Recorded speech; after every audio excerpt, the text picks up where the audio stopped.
Nandidiri po ako.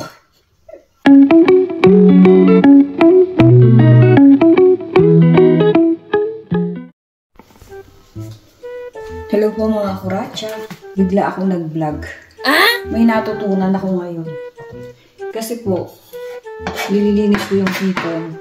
Kaya gusto ko ng hipon, kaya nang ayoko ng mga yung may itim na ganyan. Tama pala yung kaibigan ko. Yung aking nasa heaven na kaibigan. Sundutin mo daw na ganyan. Ay, ayaw na. Ayan o, lumalabas po. Malilinis muna siya. Yung kulay itim. Kasi po nandidiri ako dyan eh. Ganun lang pala yun. Para maalis yung itim, medyo... Dapat nga toothpick eh. Wala na akong toothpick. Kaya kutsilyo ginagamit ko. Mahahatak niyo na po yung bituka. Yay! So, ayun po, malinis na siya. Wala na yung itim pagka ano. So, ang ginagamit ko, kutsilyo. Medyo butasan yung ganun hatakin yung lalabas po yung bituka. Ayun. Kikita niyo ba mga kuratsa?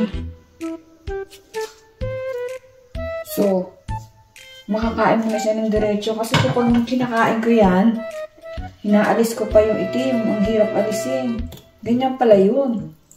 Oh. Medyo sungkitin nyo lang ng konti. Minsan ayaw sumama. Konti lang sumama.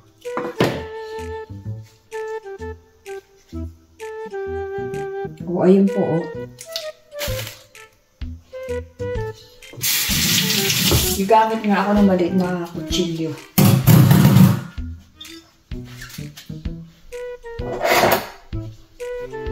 So, ito po nalinisan ko na ng bituka yan. Bituka po yun eh. Kaya pala sabi ng kaibigan ko, kung gumamit ka ng toothpick, sundutin mo ganyan. Ayan o, sumasama po siya.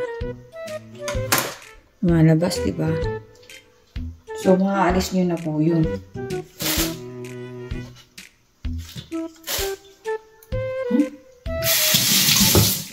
So, iisa-isahin nyo nga lang po. Kaya lang, pagkainin nyo, dire-diretso. O, ayan o. Oo, yun. Perfect. At least may natutunan ako ngayong araw na to. Dati po kasi hindi ko alam kung paano aalisin yan eh. Ganun pala yun.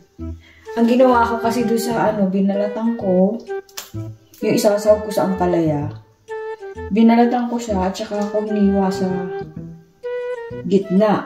Tsaka natanggal ko yung kulay yung bituka. So, ganito po ang paglinis pala ng hipon. Tsatsagain nyo nga lang. Kasi ayaw nyo naman kainin yung mga bituka. Hindi, kinakain nila.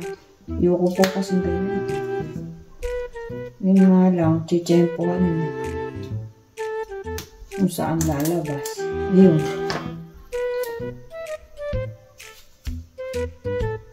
Takin nyo na lang.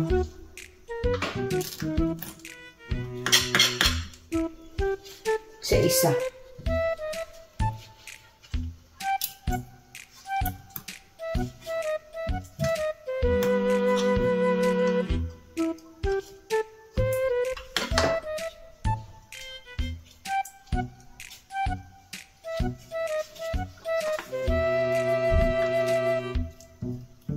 Parang mas maganda pa yung malaking kutsilyo.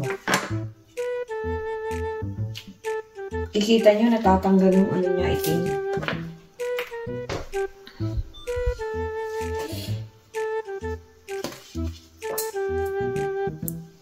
Kaganyanin nyo lang po. Balik ta rin natin. Toothpick daw maganda eh.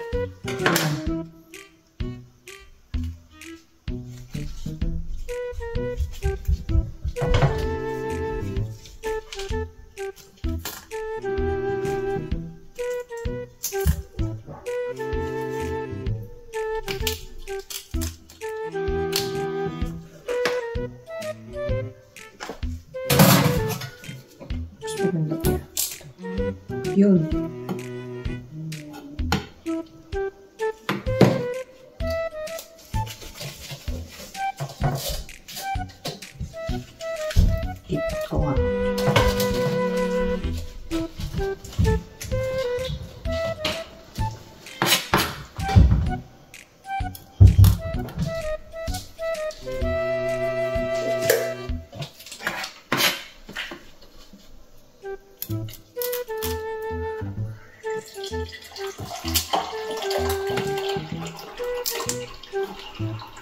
Ayan tato, tignan mo ganyan paglinis pala ng ano para maalis yung bituka.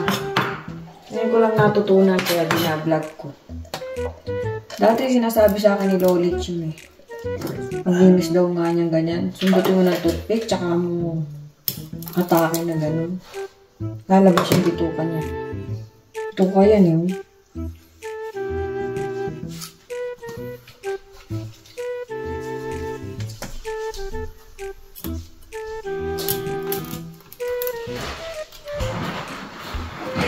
Kita niyo? Yung kulay itim.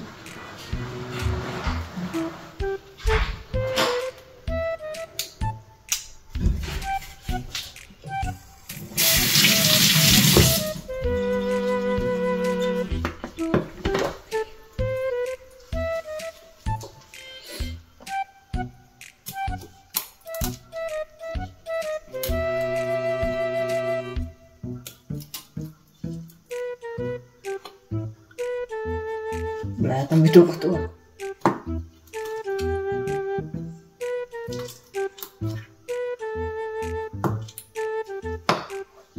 Malinis na.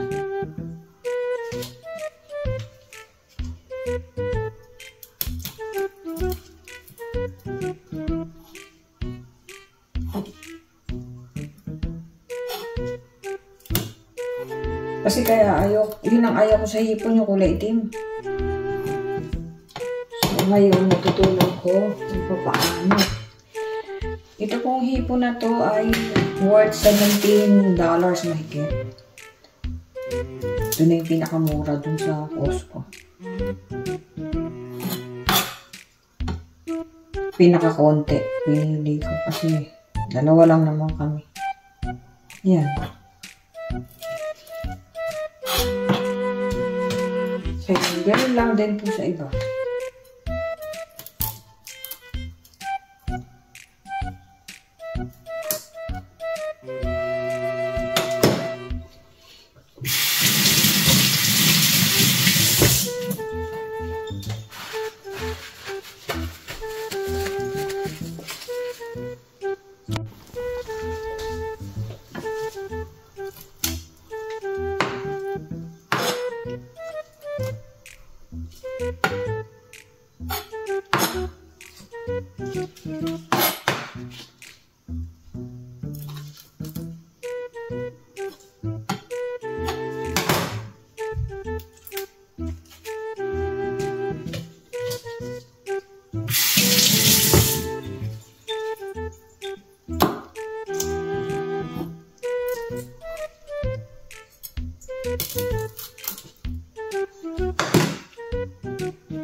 Nandidiri po ako.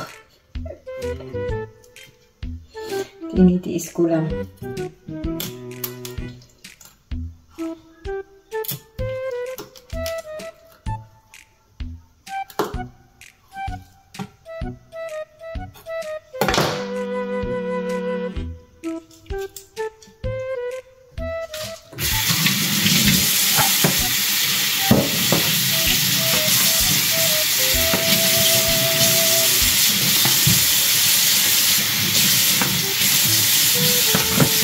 Malinis na yung ating hipon.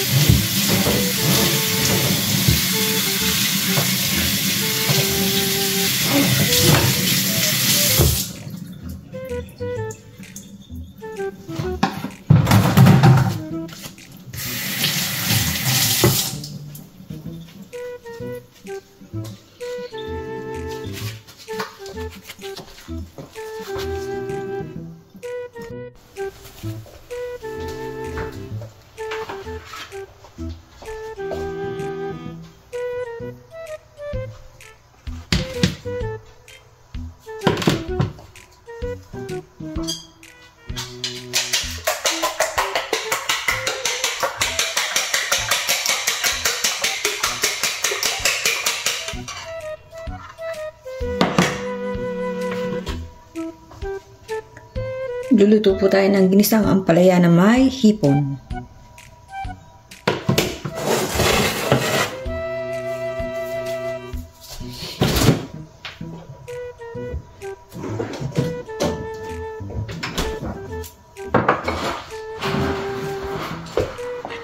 Pinainit lang po ang kawali.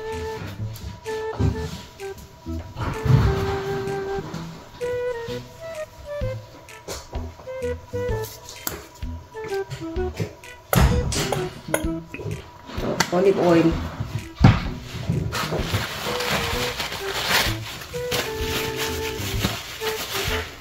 So, meron tayong bawang, sibuyas, kamatis, hipon, egg, at saka ampalaya. Tapos, oyster sauce, gagamit tayo ng bagoong. Optional lang ito mga to.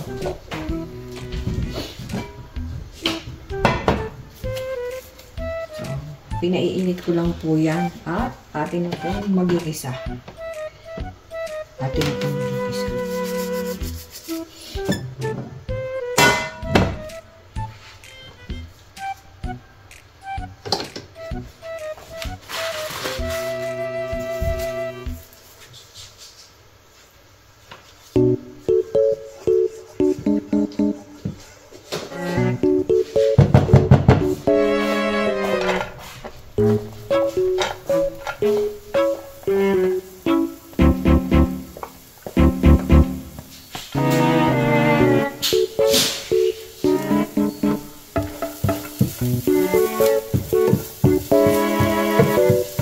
Ano lang po ito, 5 butil na bawang, 5 cloves of garlic,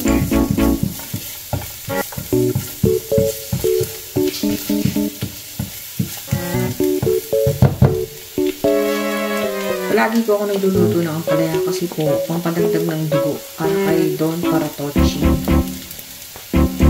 Ang paborito ko din.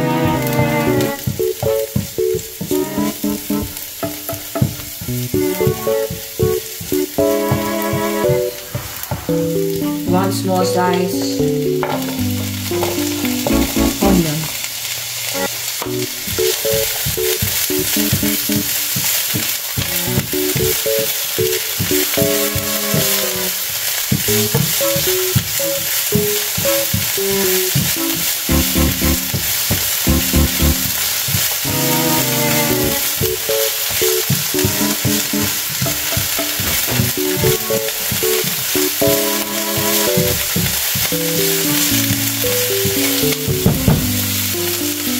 One medium-sized tomato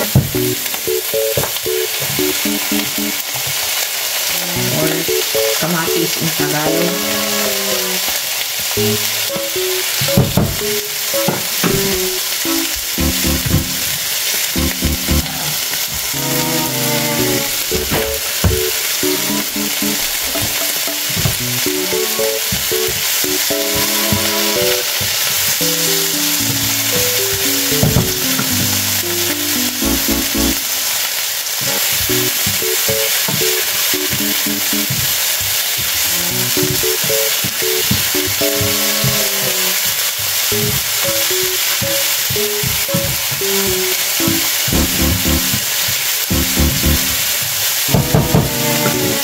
Bigyan natin ng konting fish sauce, patis.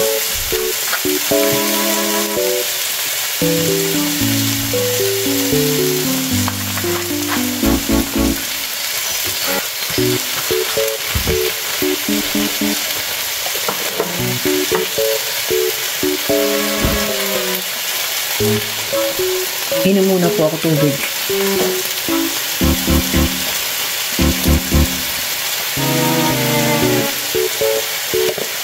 Burp. Nauhaw. Stir fry.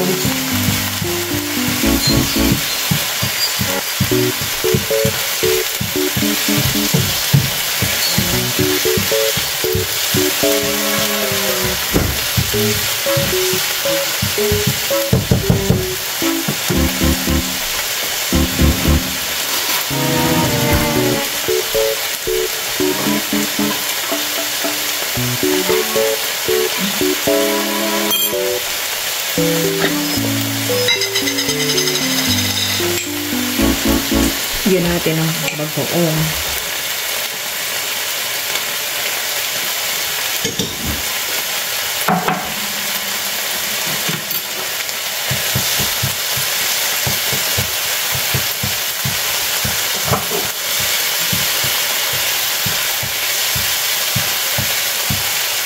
Or what we call in English shrimp paste, which is ayaw ng mga puti. Mabaho daw yun.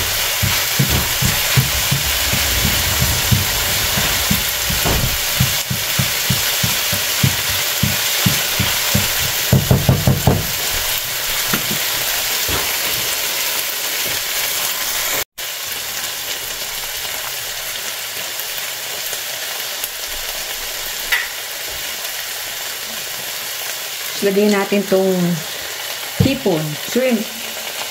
Siguro mga 5 pieces to na nilinis ko na at saka in-slice ko sa papel.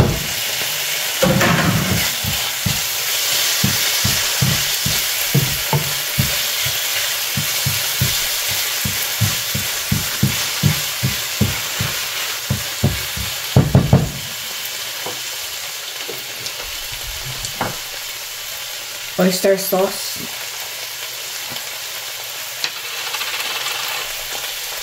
Paubos na. Itong lalagyan natin.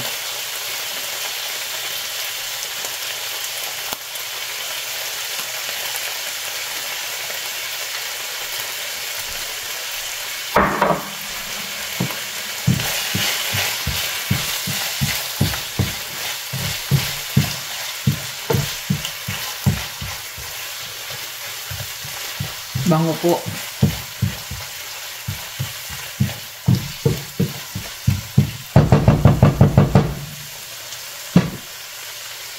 Optional ang garlic powder. Optional din ang paminta. Brown pepper. You don't have to put this one, you know. Oh. Kunti lang.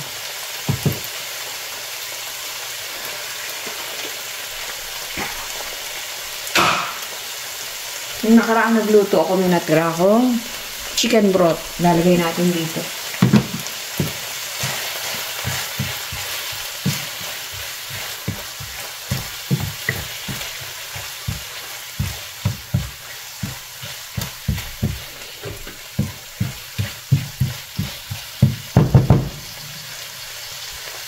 Frozen pa.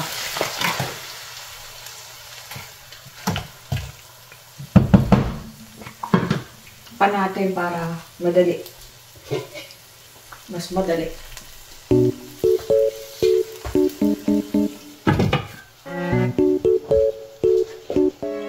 Balik po ako.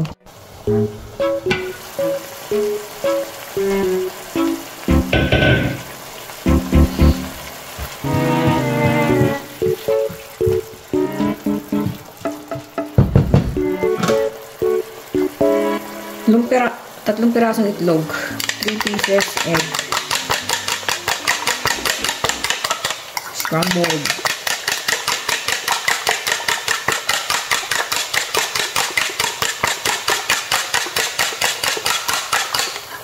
pwede nyo siyang lagyan ng konting asin para mas malasa, pero bawas ako sa asin.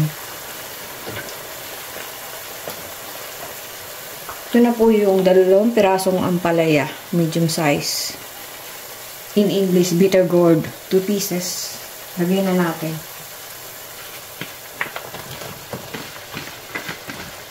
Bilis lang lutuin, masustansya.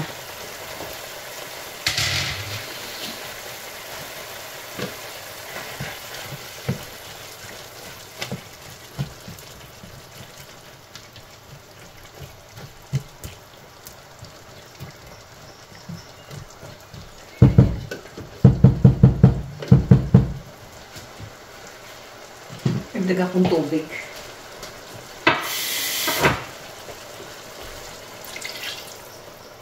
Hindi ko siya tinatakpan pag ampalaya kasi sabi nila papait daw.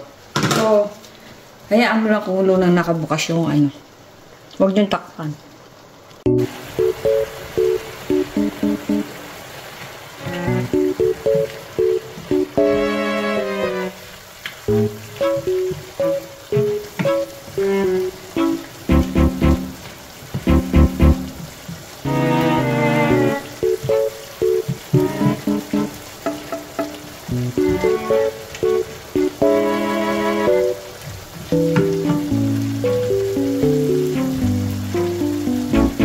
Madali lang po siyang lutuin, siguro 10 minutes, ganyan, luto na. Ang mahirap lang dyan yung maghiwa.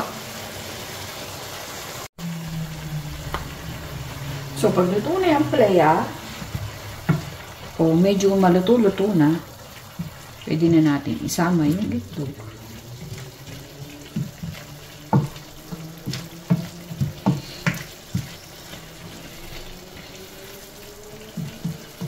Miniluluto ko si Don para palagi na ang palaya kasi mababa yung dugo niya.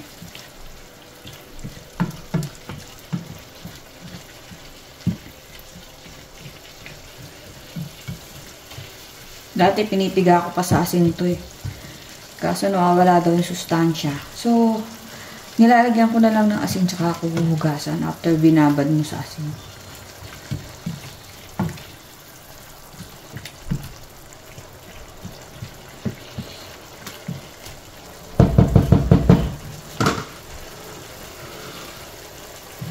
Kaya natin itlog.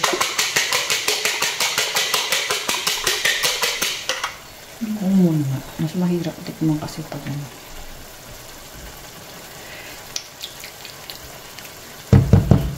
Ayos lang po. Sarap.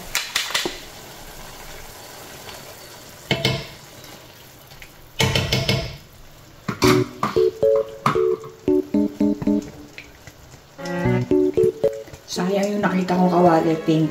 Hindi ko pa binili. Yung binili kang wala na.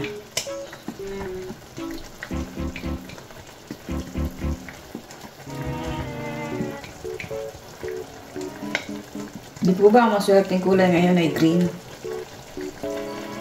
Kaso pink gusto ko talaga. Yung swerte naman po ay wala namang mawawala ko susunod. Pero para swertein ka, magpakasipag ka. Hindi pa na yung grade mo pero wala ko namang ginagawa.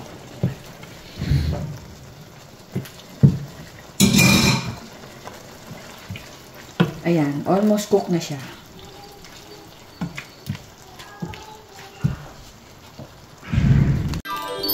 So, yun na po ang ating finished product. Ang palaya with shrimp. Umuusok-usok pa.